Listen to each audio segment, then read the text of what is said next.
Hello, my dears. Welcome back. I am back. I feel like the extreme effects of the full moon eclipse are starting to level out a little bit. The lessons and the downloads that came up are starting to really be integrated in an exciting way. Again, like we've been talking about, all this stuff is going to be an unfolding.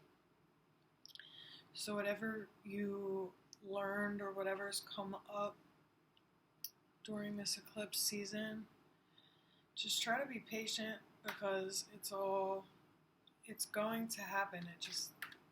I know for me, the stuff that came up that I need to work on, that was made very obvious to me during eclipse season, it's going to take time. But I'm excited to be in the process. I'm excited to be on a journey that I'm really amped up about, and I hope that for you too. Tonight I just want to give some channeled messages and pull some cards for the person who's watching this, you. So God, thank you so much for everything you do for me on a daily basis and the collective. Can I please have a message today for the greatest and highest good of the person watching this right now?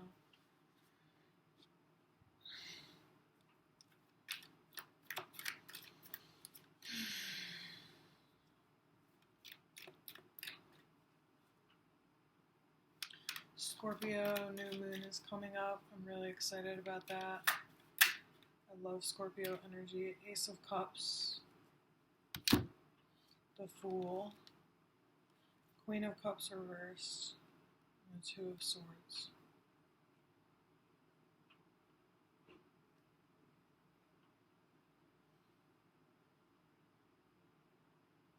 This is someone who is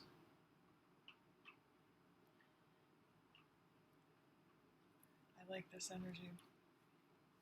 This is someone who stays silent and hustle in silence energy. That's how I like to move as well. I don't tell anybody about my big projects until they're in full force. This is somebody really keeping their new, exciting things that they're working on completely to themselves.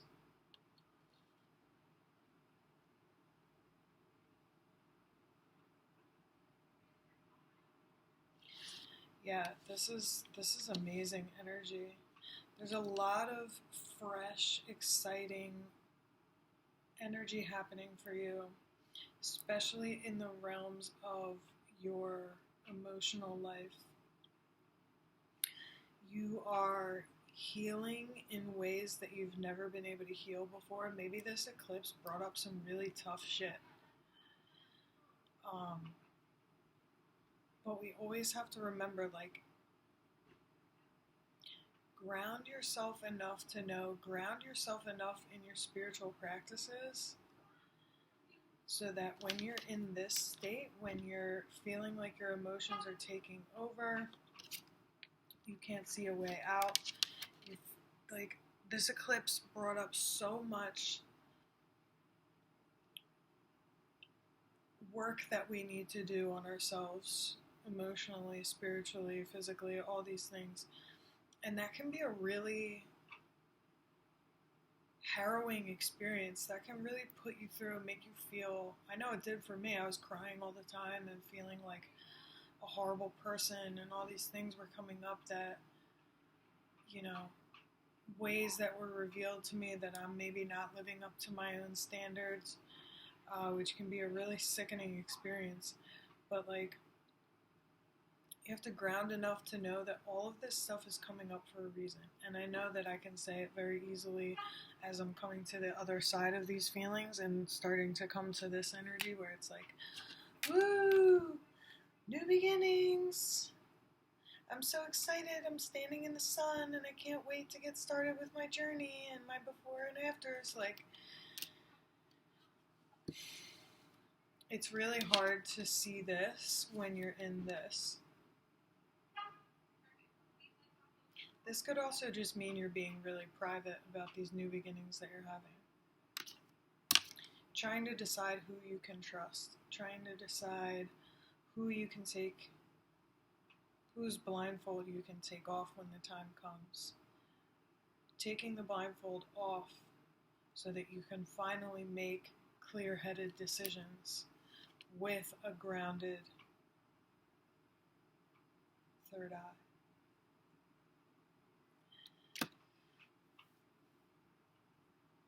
Yeah, this eclipse was tough, man. It really, but it's all necessary, and it's so perfectly necessary. Like, I wouldn't want to go through the rest of my life not having made these difficult realizations, not having seen where I can heal more, and just kind of ignorantly, blissfully rolling right along. I would rather turn every stone and know everywhere that I'm showing up karmically and toxically. Maybe, I know that I have some narcissistic ways that I show up in this world. I try to be as honest and forthcoming with myself as possible about where I'm being toxic. And, obviously there's still some things that hide from our conscious awareness, but I think that's a lot of what this eclipse was about for me, was like going through the ugly, nasty realizations of where I can do things better, or where I've been showing up not as strongly and healthily as possible, so that I can do something about it. Literally, if you knew the things that I'm working on, these are like patterns that I've been stuck in for years, like my whole life, that are finally starting to fall away because of the tough, in a way, like mirror work that I've had to do.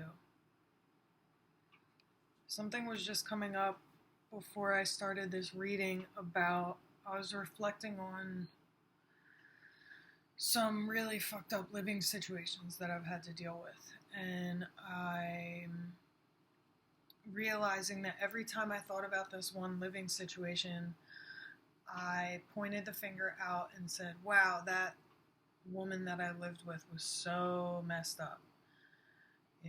That woman that I lived with was so sick, and she would do this, and she didn't heal this about herself, and I was getting real,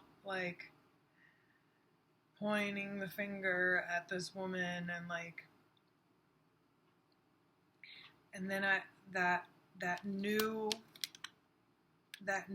emotional awareness smacked right in and was like, okay, miss, like attracts like. What in you drew this living situation into your life? What in you drew this woman into your life? This is where we really have to be honest with ourselves and stop pointing the finger out to others and saying, you're so karmic, you're so toxic, you're so narcissistic. Okay, it's good to know that about the people that are around you, but make sure to bring that awareness within as well and say, okay, if we accept like attracts like, everything is vibration in this universe, we accept that like attracts like, so what in you enabled this person to come into your life in the first place? And don't get, I'm not saying anything about abuse, because you did nothing vibrationally. This is a whole different thing. You did nothing vibrationally to attract someone abusing you to you. Abuse is a whole other thing. Don't blame yourself or say, why did I, I'm not making fun. Don't point the finger at yourself and say, how did I attract this abuse to me? That's not your fault. that's whatever piece of shit decided to abuse you, that's their fault. I'm more talking about, you know, goofy karmic romantic relationships, friendships that need to go, work situations that need to go, living situations that are unhealthy. Like, it's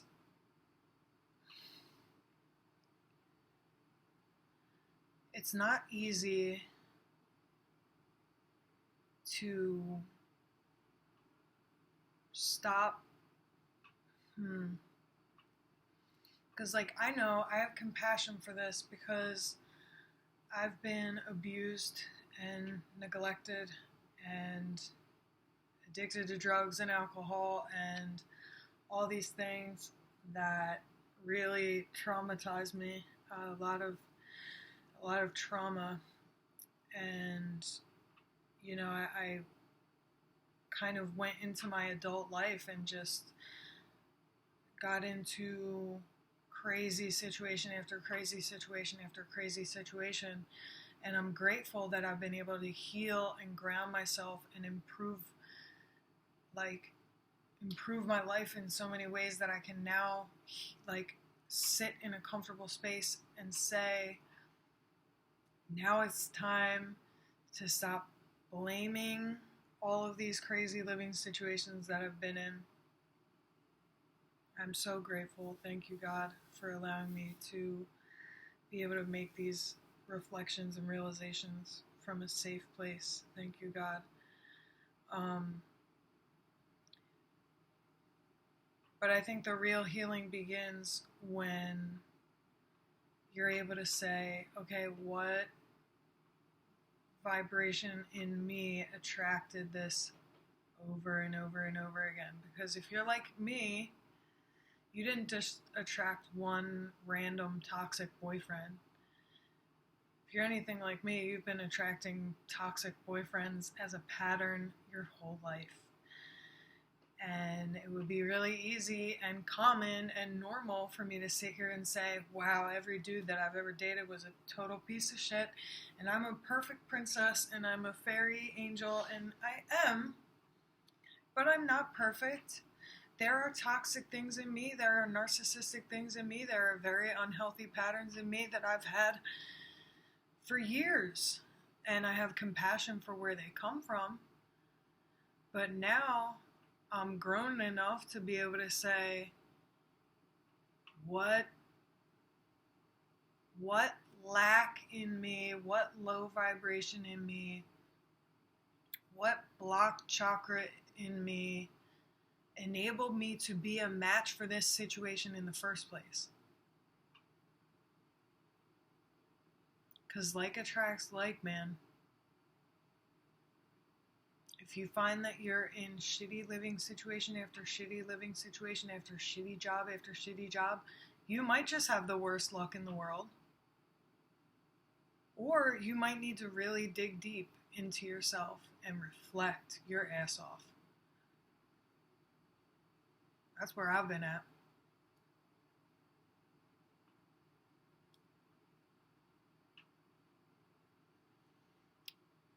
This is like big kid stuff.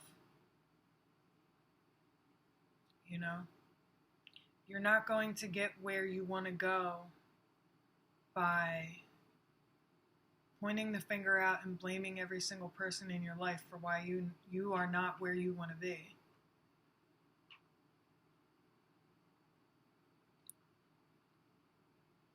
That's all I think I need to say about that. But you know, I'm never going to sit here and preach about shit that I'm not practicing in my own life.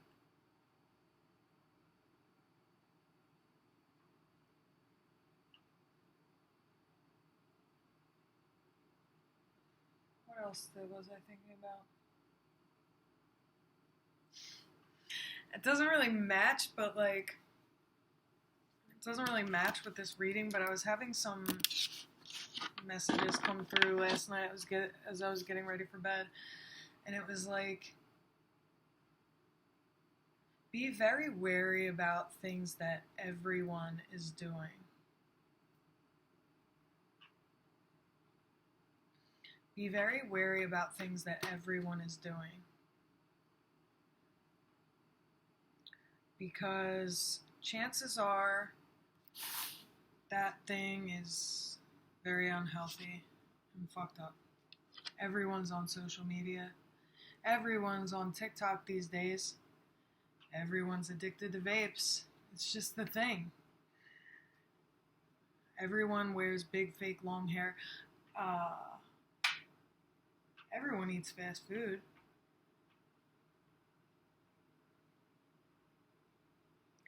Chances are, everyone's getting this plastic surgery. Everyone's doing this. Everyone has fillers these days.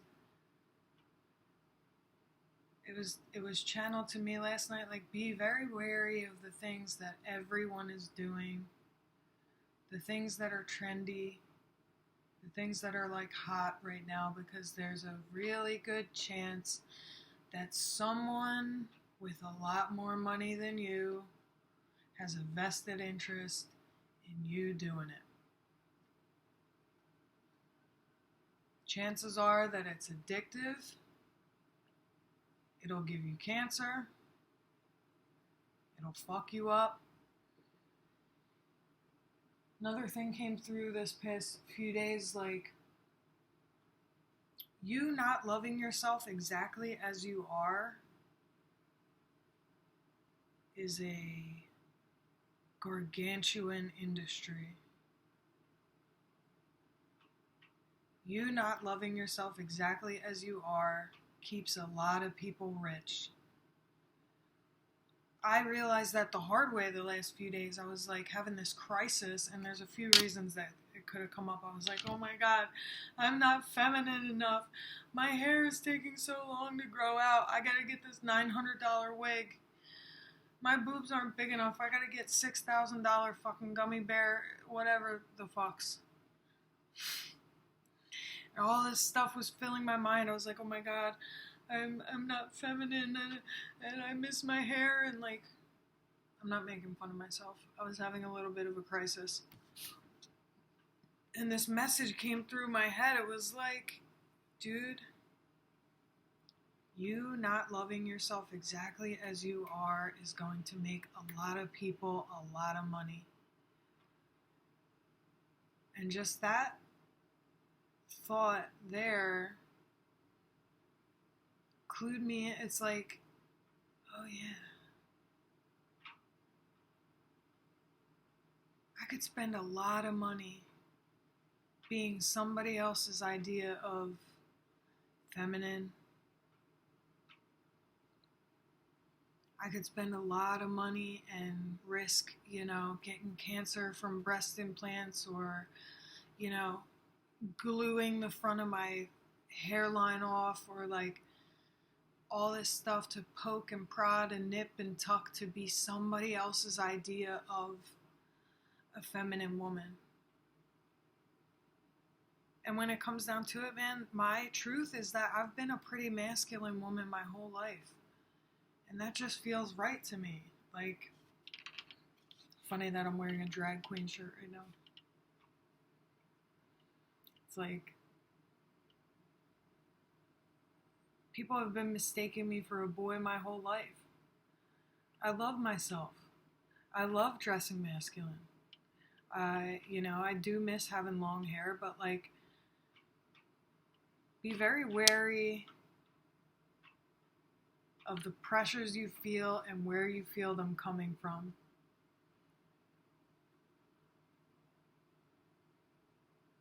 Because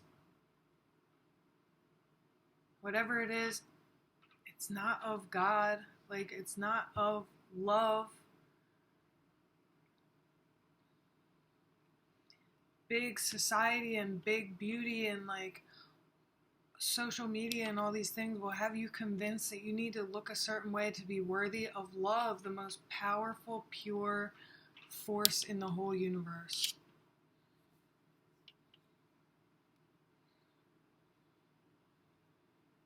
That's why all these corporations and shit love people like the Kardashians, man. Because they perpetuate these beauty standards that normal people like you and me have to spend a whole lot of money to try to live up to.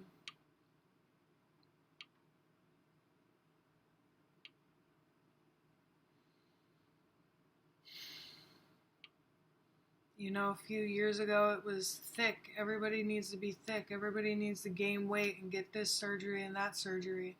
Now the tide is turning back toward it's super fashionable to be super skinny. So it's like, mark my words, a bunch of new weight loss supplements are probably going to hit the market pretty soon. Buy this. Lose weight fast. Be really careful about where your influence is coming from.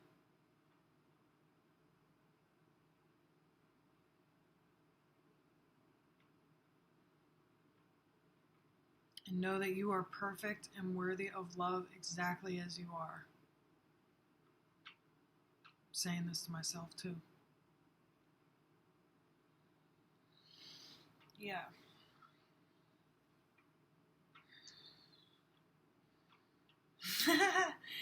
Take care of yourself.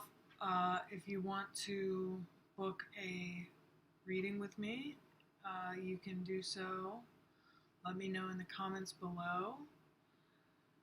I also book in-person readings at Palo Santo Wellness Center in Philadelphia. So, I love you so much. Yeah, it's good vibes, man. Self-acceptance, self-love. My big lesson right now is to breathe and trust the process and know that some things are an unfolding. Sometimes when I get inspiration, I've talked about this in recent readings, 2222 on the timer. Sometimes when I get inspiration, I get really excited about it and I need the results today. But when I look back on my life, I realize that some of the most magical changes and the biggest changes that I've ever made in my life have been an unfolding over years, sometimes months, sometimes weeks, sometimes years. So I'm just trying to learn patience. Have faith in your new beginnings. Have faith in the inspiration that you're getting at this time.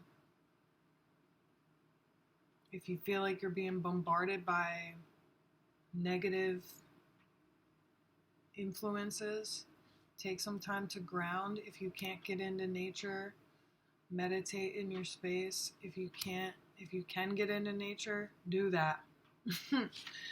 Put your feet on the ground, literally earth yourself. Take a bath, take care of yourself so you can hear that voice of God, of love, whatever your higher power is. And yeah, do something nice for yourself today. Love you. See you next time.